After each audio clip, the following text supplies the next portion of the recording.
It's winter, and you can now get almost anything you need for the coldest months of the year delivered with Uber Eats. What do we mean by almost? Well, you can't get a ski slope delivered, but you can get dish soap delivered. Sunshine, that's a no. But a bottle of wine, that's a yes. A snow angel, sorry, no. But angel hair pasta, Uber Eats can definitely get you that. Get almost anything delivered with Uber Eats. Order now. Alcohol and select markets. Product availability may vary by region. See app for details. You are listening to Women's Running Stories, where exceptional women runners share inspirational stories about their running experiences. There are things in this life that call to us. And if we are fortunate enough, we can answer that call. And I don't know if I will ever be able to articulate what it is about this trail or this way of doing it that speaks to me so deeply. But this is the thing for me. Like it just speaks so much to me that I couldn't not do this. I'm Katie Gunvalson, and I live in Portland, Oregon.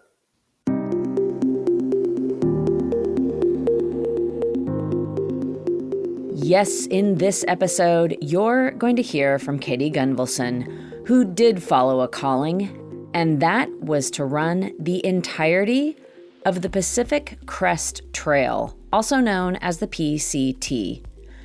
It is roughly 2,700 miles that go through Washington, Oregon, and California, from the Canadian border to the Mexican border. And wow, was this an experience that Katie was not at all expecting. But before you hear more from Katie, I want to welcome you to Women's Running Stories. I am Cherie Louise Turner, and I'm the host and producer of this podcast. Thank you so much for being here. I always appreciate you coming and listening to this podcast. I also always appreciate it when you share this podcast with someone else who you know will like these stories too. So thank you. And I want to let you know that Women's Running Stories also has a newsletter. It comes out every Thursday, and in it I share what's new on the podcast, what's going on in my own racing and training. Sometimes I write about something that is catching my eye in the running world. And I also share a resource created by and for women in the running space, be it a blog or a book, a podcast, or another newsletter. A resource that I really like that I think you'll also enjoy. I'll put a link to how you can find the newsletter in the show notes. It is on Substack, so you can also go to Substack and search for Women's Running Stories. Either way, you will be able to find it. And up top here, I want to thank Liz Durstein for introducing me to Katie. Liz has been on the podcast telling her story of setting a fastest known time, or FKT, on the Appalachian Trail northbound. And I'll link to Liz's epic story in the show notes. It is a good one. So yes, thank you so much, Liz, for introducing me to Katie. Also, in this story, Katie mentions the book Wild, and in the event that you are not familiar with this book or you haven't read it, in it, the author, Cheryl Strayed, tells her story of hiking the PCT, and Katie also mentions Strayed in her story. All right, let's get on to Katie's story. So yes, at the heart of Katie's story is this calling to complete the PCT. And by the time she was ready to go after this goal in July of 2024, not only did Katie want to get from one end to the other, she wanted to do it faster than any other woman ever had. She was going after an FKT. And specifically, Katie wanted to set the FKT in the southbound direction.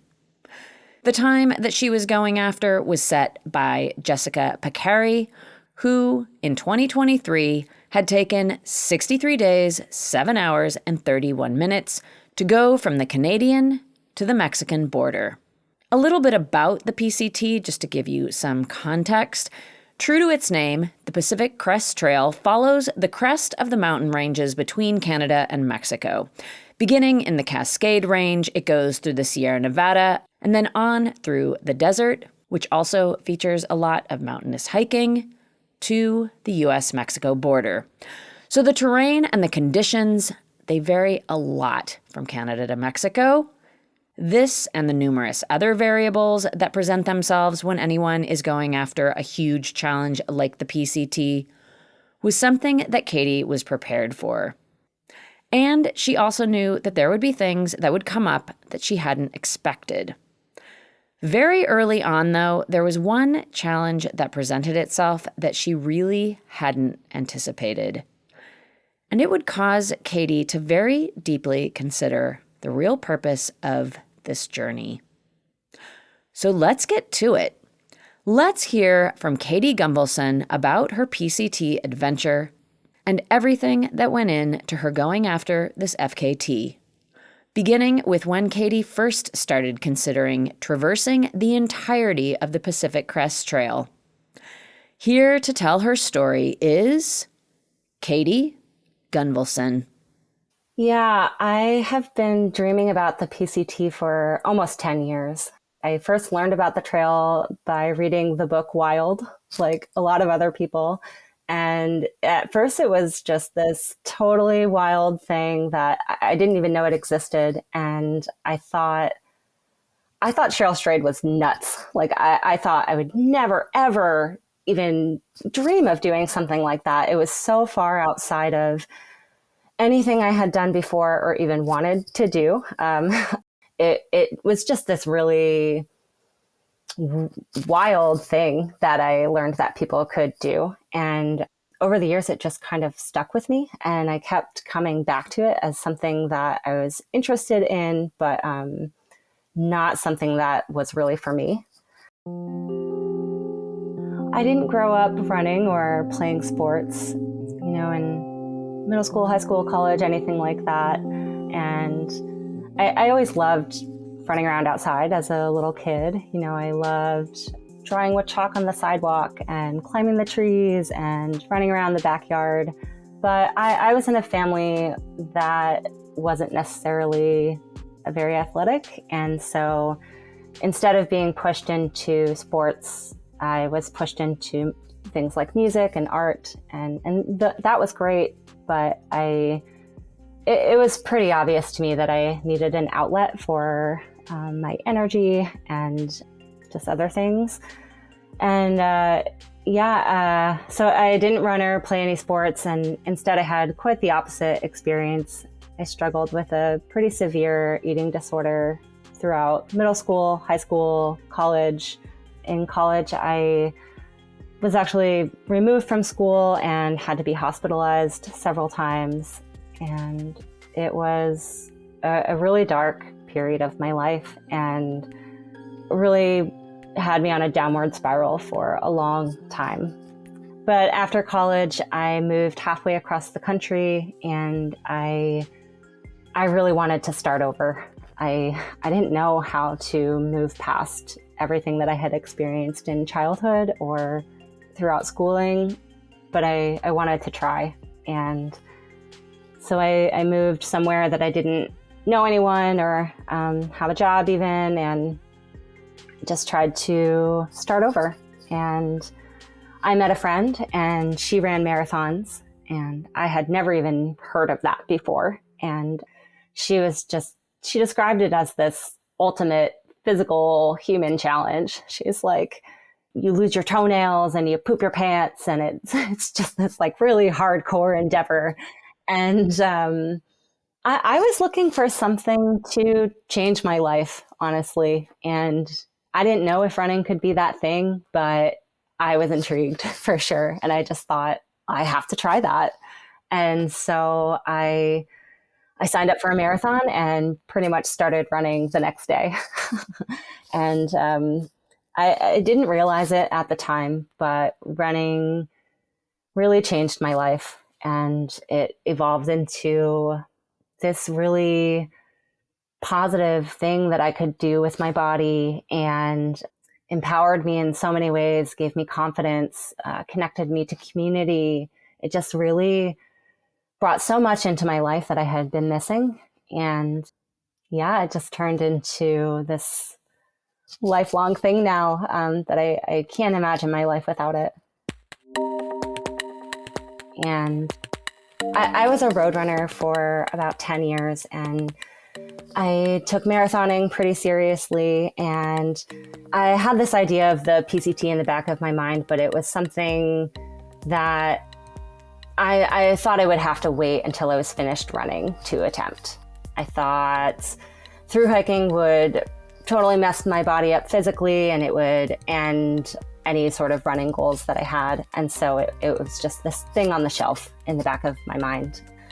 Over the years, I started getting outside more. My husband and I started camping more. We moved to Oregon, so that just really blew everything up for me. And a few years ago, I started trail running, and I kept coming back to the PCT. It was like, oh, I wish I could do that. I really wish I could make the time or put the resources into that, but I'm so focused on these other goals. And then the pandemic hit, and everything really changed for everyone. And in that time, I learned about FKTs, fastest known times. And I learned that people were through hiking the PCT fast, like they were running and hiking and carrying like really small packs. And it all just sort of clicked. And I realized I don't need to wait to be ready to hike the PCT. I need to learn how to do it like that. And I just started on this quest to learn and build the skills to make that happen.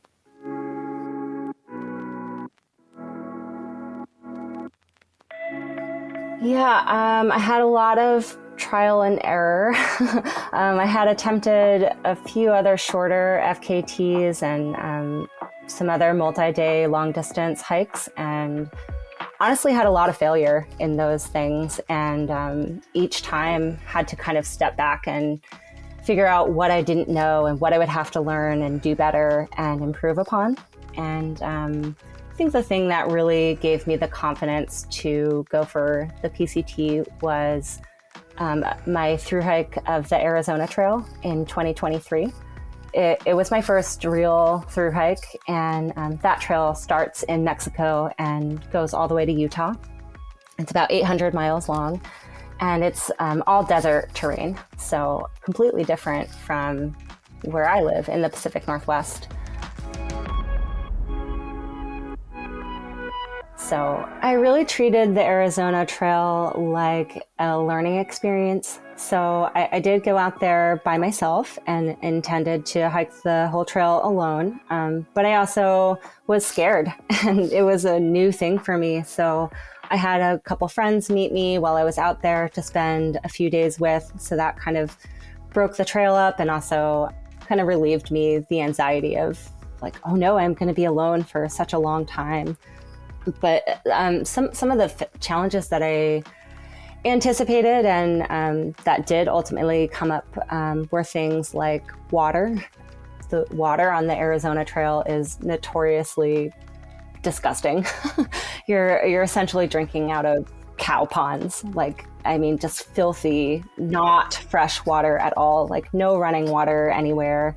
And because the water is so poor, you also end up having to carry a lot of it at a time, which water is really heavy, and carrying a lot of weight can really change your ability to move quickly or efficiently. So that added a big challenge to the hike in general. And I really wanted those experiences because I knew that the desert on the PCT would be similar. I expected to have to carry a lot of weight and to be alone for long periods of time and probably go without water or food, or just have periods where you're really limited by the resources that you have access to, and you have to make good decisions and manage things in a way that you just don't have to in your daily life. And I learned so many things on that hike, just about being by myself for long periods of time, camping alone, facing a lot of fears of animals, of things happening that you don't know how to manage. And I got through the experience really well. I felt really strong afterwards. I felt really empowered and confident about the things that I had learned. And I realized I was still pretty new at this, but I also felt like I was ready to go for the big dream. Yeah. So for years, I was building skills and endurance and strength, getting myself physically and mentally ready to take on the challenge of something so long. Beyond that, though, there are so many logistical things you need to figure out. I had a spreadsheet that had all of my data and everything in it. And I did have a lot of help from other people who have set records or have attempted records on the PCT, which it was so helpful because it's really a game of figuring out where you're going to resupply. That's get more food and supplies along the way and finding the most efficient way to do that. Figuring out the places where you can resupply that are closest to trail and spread apart in a way so that you're not carrying a huge amount of days worth of food at one time. So logistically preparing for that, but then also I mailed most of my food to myself. So doing the calculations on how much food you think you're going to need to eat through a given stretch and packing those boxes in advance, having them ready at home. And my husband was the person who helped me, and he would, mail everything out for me, things like that. Also figuring out what food works for you, that I'm still learning what works for me, but that's such a long process. And something that I really learned on some of my shorter hikes was figuring out primarily things that didn't work. But yeah, so narrowing down your food and all the way to your gear. I mean, figuring out which pieces of gear work for you, what your preferences are. Everyone is different. Everyone has different things that work for them. And the whole thing is really a huge puzzle. And it takes a lot of time and energy to put all the pieces in place before you even start. So I had planned to sort of start out a little slower and build my miles gradually. I had a rough idea of where I thought the trail would be smoother or more runnable. I want to say easier, but to be completely honest, there was no easy section. So, but I thought that there would be sections that I would be able to maybe do bigger days or have bigger miles. I knew going out and just trying to hit the average per day wouldn't work for me. I had done enough sections of the trail to know just how varying the terrain could be and how setting up my schedule like that would just lead to disappointment for me personally. So yeah, I went out there really with a good idea of how many miles I would need to hit in each section to make the record happen. But I also just felt committed to following a pretty rigid schedule of like hiking hours per day. And yeah, I hoped that would yield a record. And I naively thought that I had an understanding of what that meant.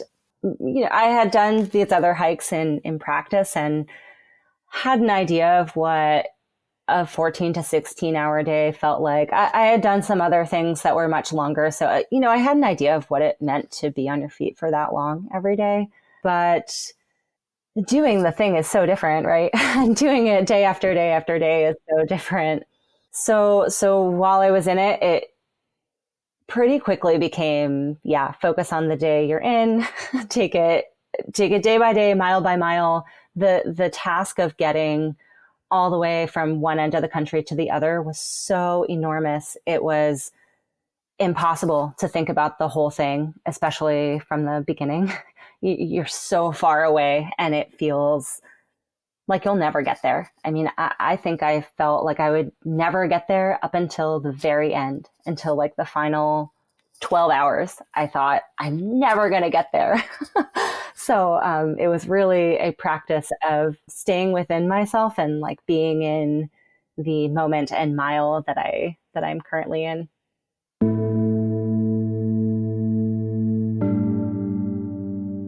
Yeah. So going southbound on the PCT, there are some kind of additional challenges. And one of them is that the northern terminus is, it's located in Canada. And unfortunately, it's on the border where you legally can't cross in from Canada into the US. And so that means you have to hike from the northernmost point on the trail to the terminus and then turn around and hike back.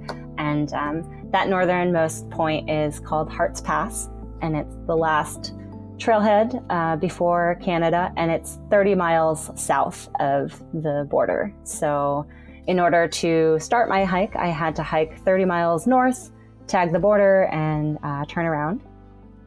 That part of the hike, my husband joined me for part of the hike north. So we had spent like one night on the trail, and then early on my first day, we woke up to the sunrise, and he kissed me goodbye and started hiking back towards the pass, and I started hiking north to the border.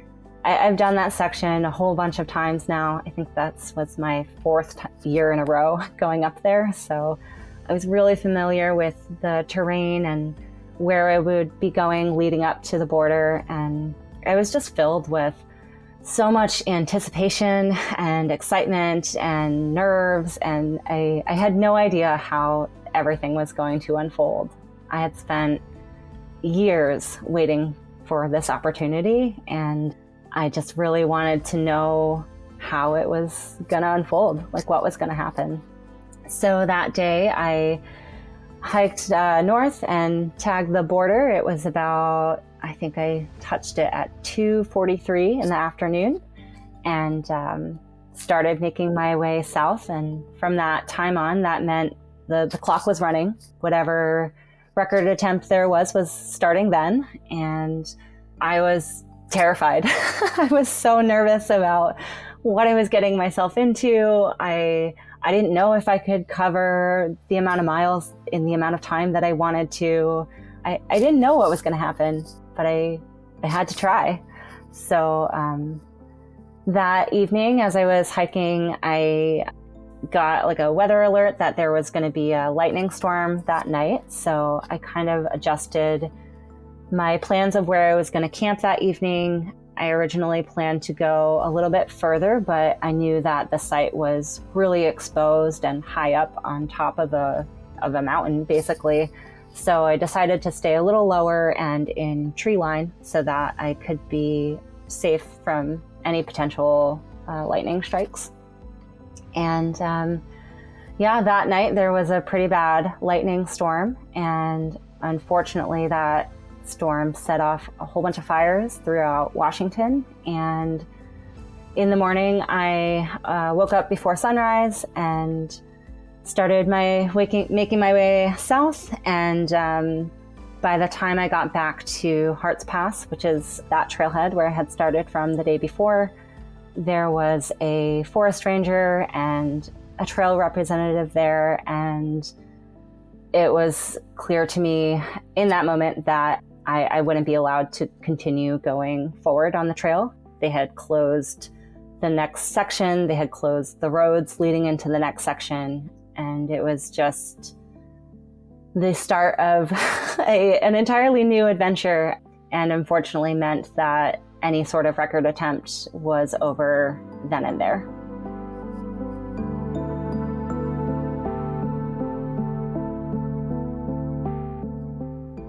It was really challenging to know what to do in that moment.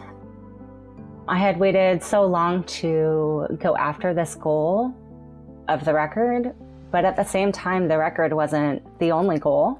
There were other reasons that I was out there, and I wanted to go to Mexico. But, I wasn't out there just for a time. I was out there to do this thing. And it was hard to know what to do. It was very upsetting, of course. I was completely devastated that a record attempt was over, and my husband met me there at the pass, and we had tried to see if there was another way around, if there was a walkable route. Like I said, they had closed the roads, so there was actually no access into that section at all. And it made it clear that if I wanted to continue pursuing this dream, I was going to have to let go of the record. And in some ways, it was almost a relief. It almost felt like, oh, well, now the pressure's off. Now this really can be a hike about doing it as fast as possible for me and not for some time that had nothing to do with me. And in a way that was freeing. It felt like I could really just be out there for myself and my own goals. But it was devastating too, because as much as I wanted to be out there for my own reasons, it also felt suddenly like I didn't know why I was out there. And all I really knew is that I couldn't quit. I could not quit on this dream. I could not quit on myself. And I was going to spend the rest of the 2 months figuring out why I couldn't quit. I was going to spend the whole time figuring it out until I got there. And I knew very deeply that I was out there for myself. Like not just the present day me who was out there doing the thing, but all the versions of myself that had worked so hard to be there. The person who didn't even know how to spend a night alone or camp or how to filter water or any of that. That person was still the person who was out there on the trail. I was once someone who couldn't even run a mile, let alone fathom 2,700 miles in a row. And I was out there for that person. And more than that, I was out there for, younger me, the girl who had an eating disorder, who never, ever could have envisioned being on the border of Canada, set out to walk all the way to Mexico. That's absurd. And the fact that I was there at all is really incredible. And I would be doing such a disservice to myself and all of my past selves if I had quit. And I had to see it through for myself.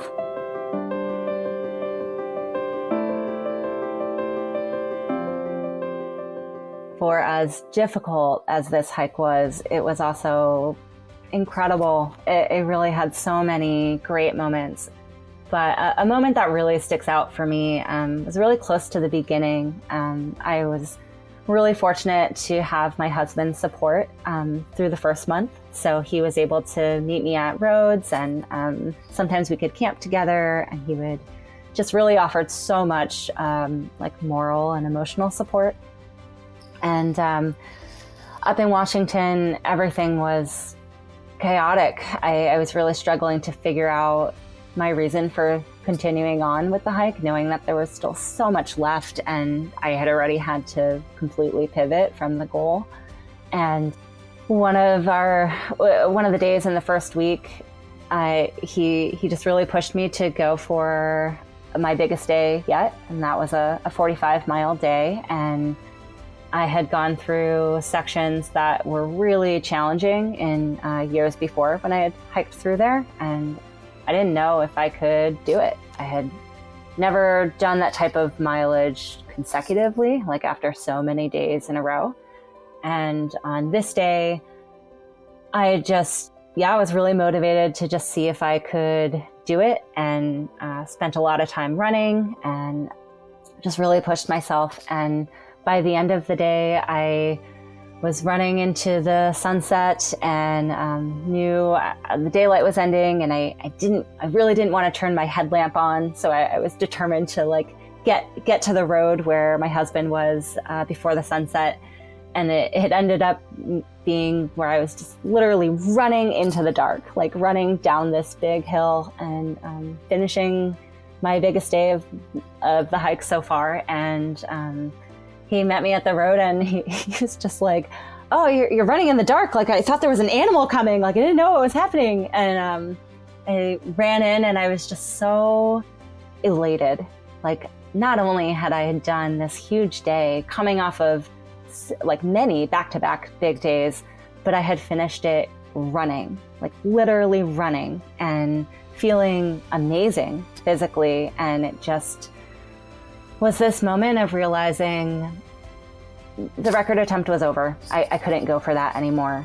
But in that moment, I realized that I could if I wanted to, and that I was capable of it, and that I was strong enough to do it if that was the way things had worked out. And it was such a joyful moment of the hike, and yeah, really made me believe in myself.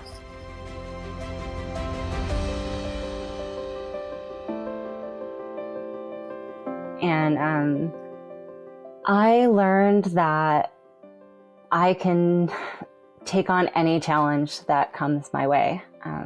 The beautiful thing about thru hiking is you can be as prepared and ready as you want, but things are just going to happen, and it's never going to go perfectly, and or even the way you want.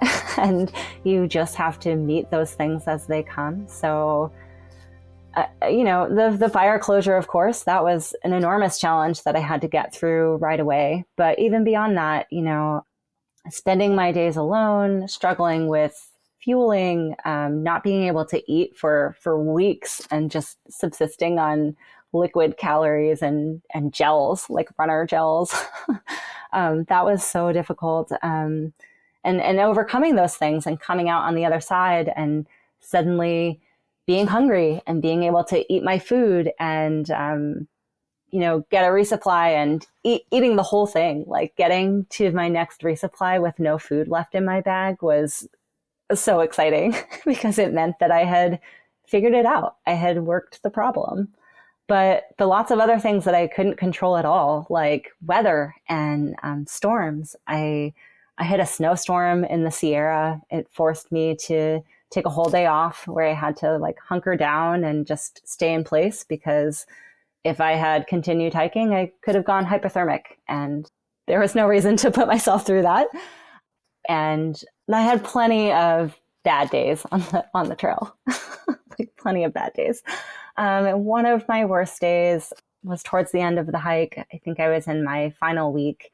And so I was in the desert, and there's a pretty notorious section down there that has been obliterated by storms. And the entire trail is just gone. There's no trail anymore. And so instead of following a trail, you essentially follow a riverbed, and you follow that for, honestly, I think it was 15 miles. And so you're off trail, which makes walking a lot more challenging. There's not a straightforward path. It's very rocky and jumbly. Along the riverbed, there was water moving through it, which meant that I would often walk and then get cliffed out, which means the section of ground just sort of falls away, and there's nowhere to keep walking anymore. And instead, you have to turn around and backtrack and cross the water and go across on the other side. And I must have done that dozens of times, just crisscrossing and making my way back and forth and just trying to move forward through this section that is off trail.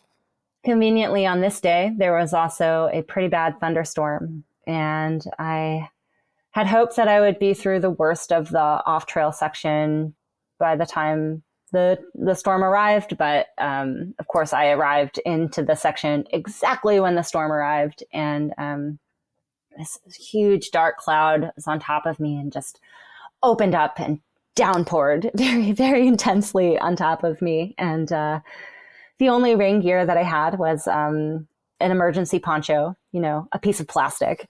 And so I get out the emergency poncho and throw it over my body and my pack and just keep walking. And thunder and lightning start creeping up, and I notice the lightning is directly on top of me. And so I decide to just look for anywhere to seek cover or shelter. And thankfully, there is this very skinny little tree just growing in the middle of this riverbed. And I run over to the tree and I just stand there as straight as I can. And it's just pouring. And I can't sit down. I can't take my pack off or do any of those things, because if I do, I'll just immediately be completely soaked. So I'm stranded there under the tree, huge thunderstorm raging overhead for at least 30 minutes, just paralyzed by the conditions.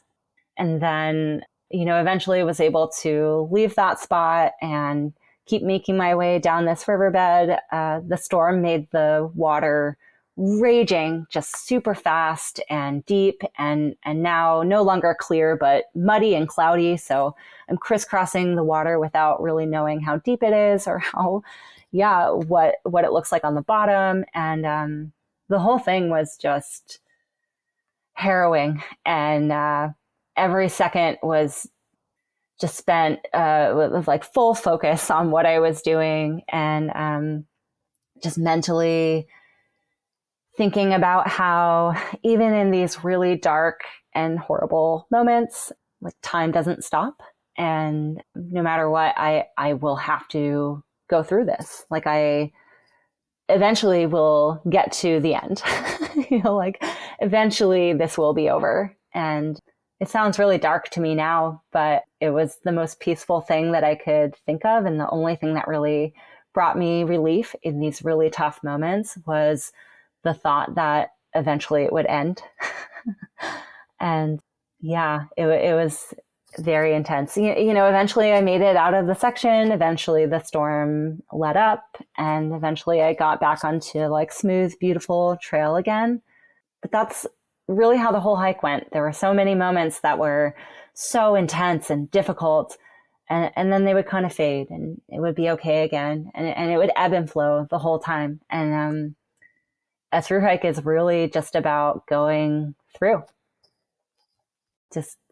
all these different challenges and coming out on the other side stronger, and realizing that I am capable was amazing, and really taught me that I am so much stronger than I ever could have imagined.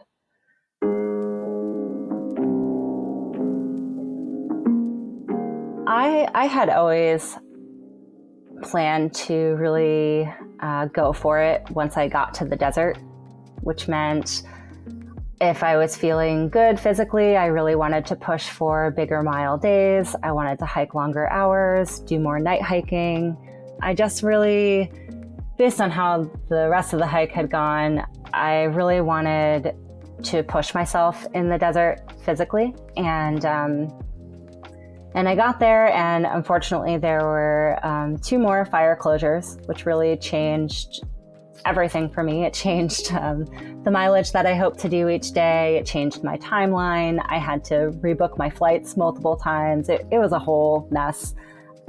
But it basically brought me to the final couple 100 miles, and I was really thinking about this, how I had wanted to push myself, and thinking about everything that had happened on the hike. And I just kind of realized in my last few days that this was my final opportunity to really go for it, And I used to be a road marathoner, so I think in these marathon terms. And towards the end of the hike, in the last 3 days, I just sort of realized it was the last 10K of the marathon, and it was time to go. It was time to push it and see what I was really capable of. So in the final 3 days, I just decided to stop sleeping. I did a continuous push of 140 miles until the end, and just sort of really went there, even though the record was off, and the time goal was just totally out the window. Nothing made sense with all the fire closures and everything, but none of that mattered anymore, because I just really wanted to go for it at the end. Yeah. I was still feeling really physically fantastic. I didn't have any injuries. I didn't have a single blister for the entire hike. And I couldn't believe it. I couldn't believe that I had covered so much distance and had so many really hard days and was still like brand new. And it really kind of blew my mind. And I mean, it was definitely part of the consideration of pushing at the end. It was like, I cannot finish this hike being so physically intact. Like, I came out here to break myself, and here I am without a blister. Like, what? So that was definitely part of the motivation was, it's now or never. Like, let's go. Let's break ourselves here. But I also really, as I said, the whole trail was really mentally difficult. It was such a challenge to really keep myself in it for the whole time. And towards the end, I was almost desperate to be finished. I just really wanted to end the experience of, I very much wanted to be doing the thing, but it was heartbreaking too, to really push through and continue on, knowing that even if everything went perfectly after that first day, even if I had the most amazing, blazing fast hike, I wouldn't get a record. And that just, it broke me. It was so hard. And by the end, I had been carrying that weight for such a long time and thinking about it for such a long time that I just was so motivated to be finished. And it really lit a fire under me. And I was just doing the math and realized if I stopped sleeping, I would get there faster. And I really wanted to get there. And so I just went for it. And it was wild. I should preface this with, I did kind of have an understanding that I would be able to go there physically. In the lead up over the years to this hike, I had done some other longer, like multi-day things. And one of those things was a 72-hour race. So I knew that I could go 3 days. I had slept during that race, but I knew that I could physically keep moving for that long. And I knew that I could go through 2 nights and survive. So I had kind of the false confidence there that I could do it. But I was, a 72-hour race that you're prepared and trained for is completely different from a 65-hour push at the end of a 70-day adventure. So I was so tired just even from the start of that push. And the sleep deprivation caught up with me pretty quickly. That first night was so difficult. The section of trail was winding around mountains for 20 miles. I mean, all night long. And the winding around was making me dizzy. My headlamp was bouncing off of these white rocks, and that was making me dizzy. And it was just, the whole thing was awful. It was an awful experience. But I got through the first night, and the sun came up, and I immediately had to take a dirt nap, just throw myself onto the ground and set my alarm for 5 minutes and shut my eyes and then get up and keep going. And up until maybe that, like the second day, I felt really good about what I was doing. But then kind of mid-second day, it dawned on me like, oh, wow, this is just going to keep getting harder. And it certainly kept getting harder. But I also was already committed to doing it. I was too far gone to stop now. If I had stopped and just decided to set up camp and sleep for 8 hours, everything would have been for nothing, right? So I had to see it through, which kind of just meant I had to drag myself through the rest of it and go through the second night, which was equally as difficult, and turned into just a lot of literally walking until I was falling asleep as I was walking, and then throwing myself onto the ground for 5 minutes and getting up and doing it again, over and over and over again. And trying to drink as much caffeine as possible, and not receiving any benefits from that, and being like, why isn't this working? It was very extreme. Yeah. The end was just so hard. I was so delirious.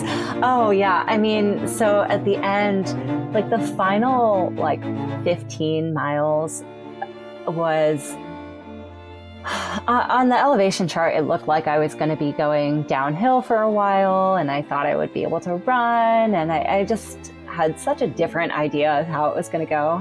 And instead, the trail was totally overgrown and basically a bushwhack. And the bushwhack was through plants that were made of razor blades, like the sharpest plants that are just scratching at my legs until my legs are literally ripped raw and bleeding.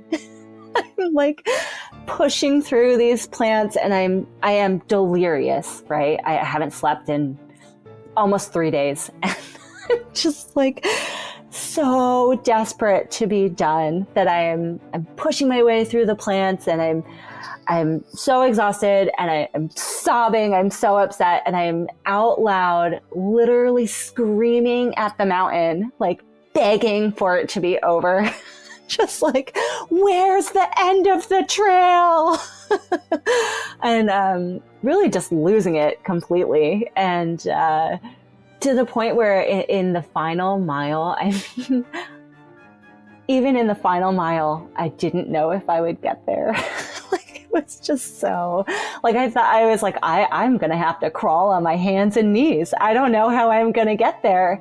And I mean, obviously I did, so you just make it happen. But it was a very, very intense ending to the experience. And I think the fact that I went there speaks to how much I really wanted that out of this experience. I really wanted to push myself to the limit and find out where the limit was. And even though I maybe only got to capture it at the end, I feel really satisfied that I was able to go there and really push myself to that space, even without an external goal.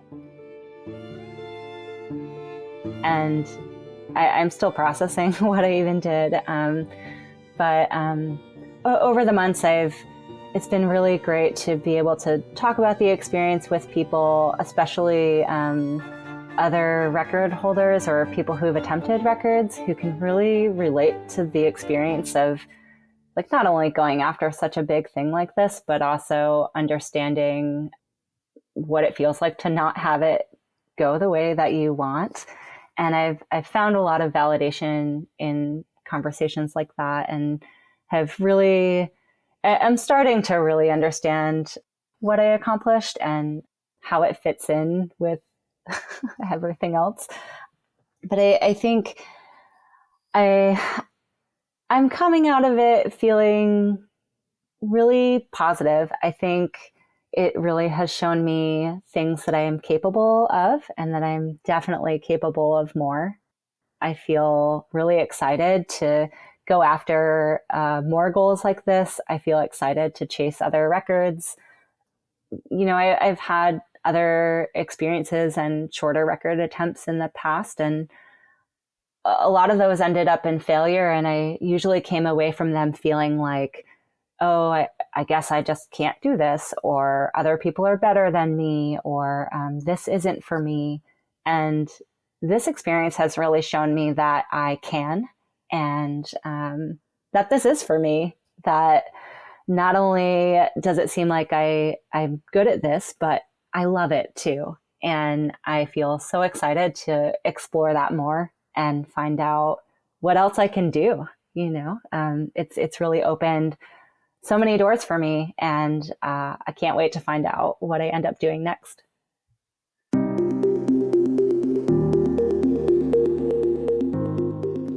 I am also excited to learn what will come next for Katie Gunvalson. And wow, will she have so much to draw from after this incredible and complex experience. That does bring us to the end of Katie Gunvalson's PCT story on the podcast.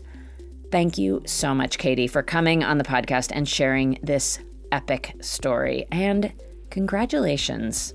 My very best to you for whatever comes next. Now, I know you, like me, will want to keep up with Katie's next adventures, so look to the show notes. I will provide links to how you can follow Katie online. And there you will also find a link to the Women's Running Stories newsletter. All right. Well, that is going to do it for me. I am Cherie Louise Turner. I'm the host and producer of Women's Running Stories. Thank you again for being here. And until next Tuesday, I do wish you healthy, joyful strides forward. Women's Running.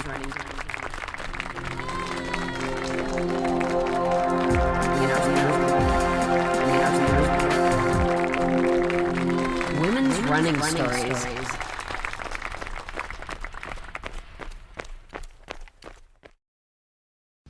There is no hood like parenthood. When you meet a fellow parent, you just kind of get each other on a whole nother level. Hi, I'm Kanika Chadda Gupta. I'm a former CNN journalist, mom of 3, including twins, and host of That's Total Mom Sense, the podcast. I interview changemakers on their life lessons, legacy, and superpower of intuition, aka their mom sense and dad sense.